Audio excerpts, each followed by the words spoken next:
Number 6, Jacinda Ardern. Thank you, Mr. Speaker. My question is to the Minister of Finance and asks, does he stand by his statement, quote, "Our priority, of course, is to focus on those in persistent deprivation," end quote, and if not, why not?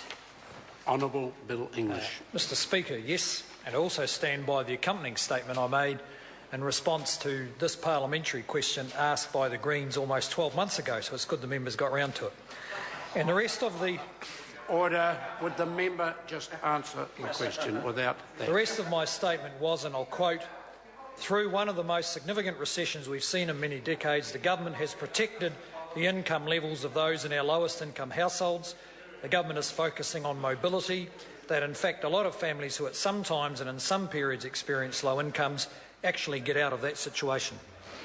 Supplementary question, Jacinda Ardern. Supplementary to the Minister, if his priority is persistent deprivation, why, after another 12 months, won't he measure it or even set a target to reduce it, as recommended by the Expert Advisory Group on Solutions to Child Poverty and as set out on my Members' Bill on child poverty? Honourable Bill English. Mr. Speaker, because measuring it's not fixing it, I think that's why. It's incomes. There are many measures of incomes. We have no shortage of measures of income. The fact is, what those measures show is that income is a very poor proxy for deprivation. So the government is focusing on the clear indicators of deprivation, such as rheumatic fever, such as housing overcrowding, such as high levels of interaction between particular families and social services. And we're endeavouring to do a harder job than measure income.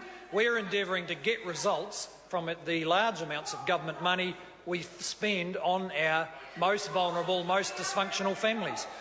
Supplementary question, Jacinda Ardern. Supplementary to the Minister. Does he agree with Hekia Parata's use of a quote yesterday that, quote, "Without data you are just another person with an opinion"? And if so, what does that say about his refusal to measure child poverty across income, material deprivation, relative poverty and persistence of poverty? Give us an opinion, Bill. Mr. Speaker, Honourable Bill there is English. more data on these issues than anyone knows what to do with.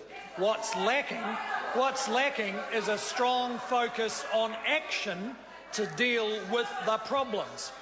And of course we have a series of measurements around crime levels, around child abuse levels for vulnerable children, which we will be publishing progress on those measures within a month or so, and we've introduced some new issues to focus on recently with overcrowding and rheumatic fever. Supplementary to the Minister. Order.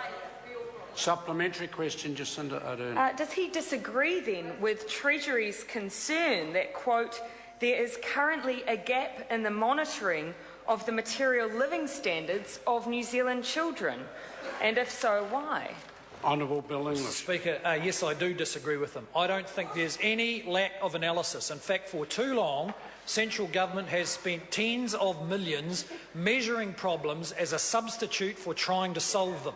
Because trying to solve them means getting out of the office block, into the street, knocking on the door, in the family, and understanding the complexity of difficult issues and pressures that make those families' lives so hard.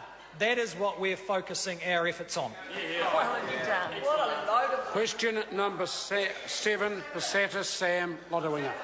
Thank you, Mr. Speaker. My question. Order.